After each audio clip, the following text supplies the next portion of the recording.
Op die sportfront vanoggend, Rafael Nadal is terug as wêreldnommer 1 op die tennisranglys na sy Switserse teestander en verdedigende kampioen Roger Federer vroeg uitgeskakel is in Miami. Dis ten spyte daarvan dat Nadal laas gespeel het by die Australiese Open in Januarie. Suid-Afrika se Heinrich Klaasen het vir Australië se geskorste kaptein Steve Smith vervang by die Rajasthan Royals met die Indiese Premier League seisoen wat die week begin.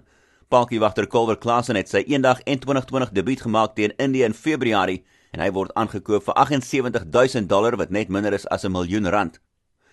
Die openingskolwer Babar Azam is 3 lopies uit voor sy eerste 100-tal, maar Pakistan het nog steeds die Wes-Indiese eilande afgeslag met 82 lopies in die tweede 2020 in Karachi vir 'n onstuitbare 2-0 voorsprong in die 3-wedstrydreeks. En goeie nuus op die beseringsfront vir die Bulls voor hulle afnaweek in Super Rugby die naweek met hulle 2 slotte RG Snyman en Lotte Jager wat albei beskikbaar behoort te wees vir hulle volgende wedstryd oor 2 weke teen die Sharks in Durban.